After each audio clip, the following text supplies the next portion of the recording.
اعوذ باللہ من الشیطان الرجیم بسم اللہ الرحمن الرحیم یا من اسمہ دواء و ذکرہ شفاء۔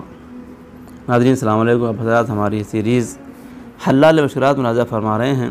آج ہم آپ کو ایک بڑی مشکل طرف متوجہ کریں گے جس میں بہت سے لوگ گرفتار ہو جاتے ہیں۔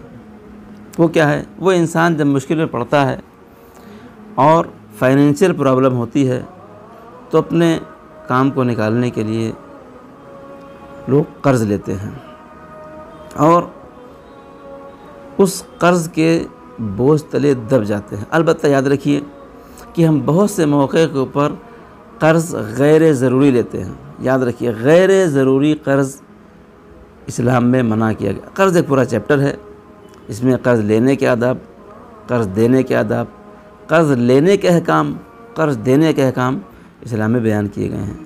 مجھے اس تفصیل نہیں جانا ہے۔ آج ہم چونکہ ایک مشکل کا ذکر کر رہے ہیں کہ بعض اوقات انسان مشکل میں پڑ جاتا ہے قرض لے کے، اب اس کو دینے کی سبیل نظر نہیں آتی کہ کس طرح وہ اپنے قرض کو ادا کرے۔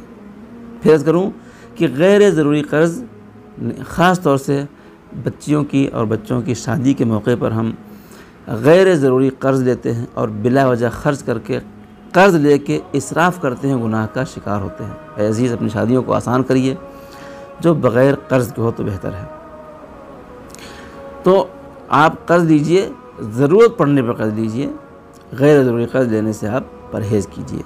اگر کوئی بہت مقروض ہو گیا ہے، قرض بہت ہو گیا ہے اور ادا ہونے کی کوئی صورت اس کو نظر نہیں آ رہی ہے، ہم یہاں کے اوپر آپ کو کچھ اس کے اعمال ذکر کریں گے۔ آپ کو جو مناسب لگے اس کو انجام دیجیے، انشاءاللہ اللہ آپ کو قرض کی اس پریشانی سے نجات عطا فرمائے۔ سب سے پہلے چھٹے امام امام جعفر صادق علیہ السلام فرماتے ہیں کہ جس شخص پر بہت زیادہ قرضہ ہو گیا ہے، اگر وہ باقاعدگی سے یعنی ہر روز سورہ تحریم کی تلاوت کرے۔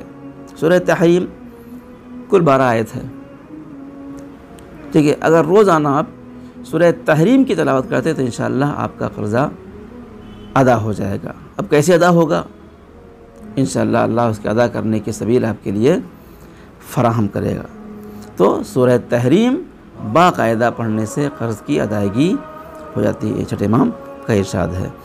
پھر پیغمبر اسلام صلی اللہ علیہ وآلہ وسلم ارشاد فرماتے ہیں کہ اگر مقروض شخص سورہ والعادیات، 30ویں پارے کا سورہ ہے، چھوٹا سا سورہ ہے، سورہ والعادیات کی باقاعدگی سے تلاوت کرے تو اللہ تعالیٰ جلد قرض کی ادائیگی میں اس کی مدد کرے گا، ٹھیک؟ اور یہ روایت چھٹے امام سے بھی ہے کہ اگر کوئی سورہ والعادیات کی تلاوت کرتا ہے، بہت چھوٹا سورہ ہے، شاید 10-11 آیتیں ہیں، چھوٹی چھوٹی آیتیں ہیں، سورہ والعادیات کو اگر باقاعدگی سے کوئی پڑھتا ہے تو انشاءاللہ اس کو انتظار نہیں کرنا پڑے گا قرض ہمارا کب ادا ہوگا، انشاءاللہ جلد اس کا قرضہ ادا ہو جائے گا۔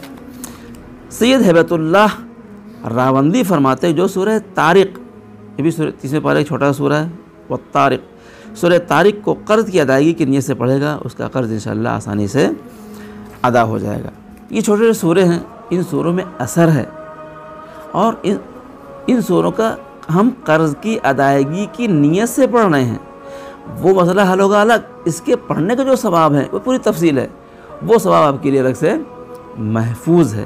لہذا قرآن سے تمسک کیجیے اور قرآنی آیات اور قرآنی سوروں سے اپنی مشکلات کو حل کرنے کی کوشش کیجیے۔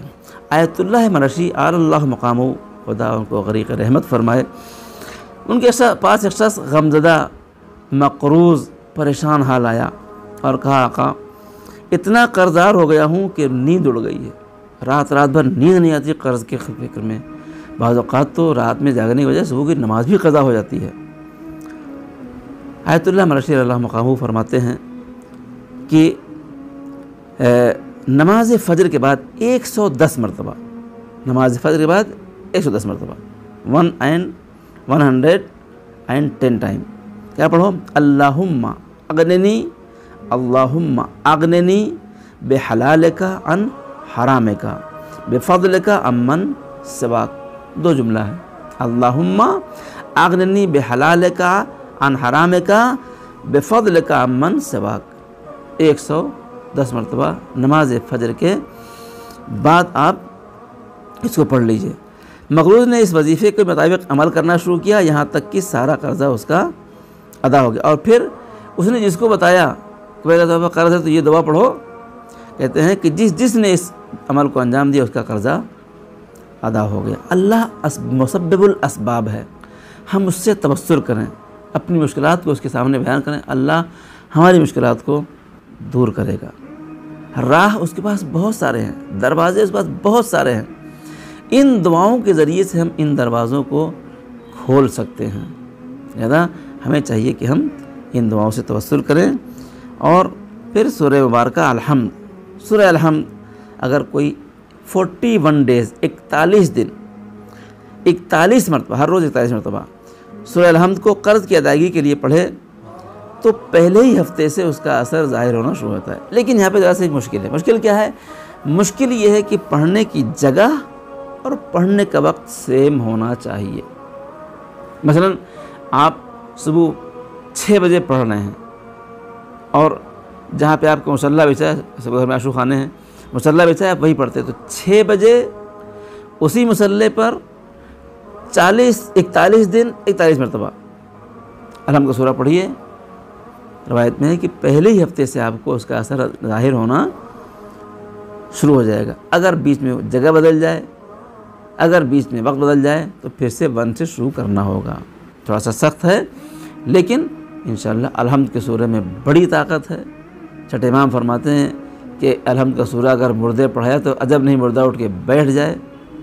جو کچھ پورے قرآن میں وہ سورہ الحمد میں ہے، لہذا سورہ الحمد پڑھیے ایک ہی مقام پر اور ایک ہی وقت میں، ٹائم دیکھ کے، جگہ دیکھ کے، 41 ڈیز 41 ٹائم، انشاءاللہ آپ کا قرضہ ادا ہو جائے گا۔ اے عزیز، پھر عرض کرتا ہوں، غیر ضروری قرضہ لینے سے پرہیز کیجئے، قرضہ لے کے گناہ نہ کریے، ٹھیک ہے، تاکہ وہ ڈبل گناہ نہ ہو جائے، اور رزق کو اور اپنے لقمے کو حلال رکھیے، دعا کے قبول ہونے کا یقین رکھیے، انشاءاللہ اللہ ہماری مدد فرمائے۔ خداوندہ تمام قرضداروں کے قرضوں کو ادا فرما۔ ربنا تقبل منا انک انت السمیع العلیم۔ السلام علیکم ورحمۃ اللہ وبرکاتہ۔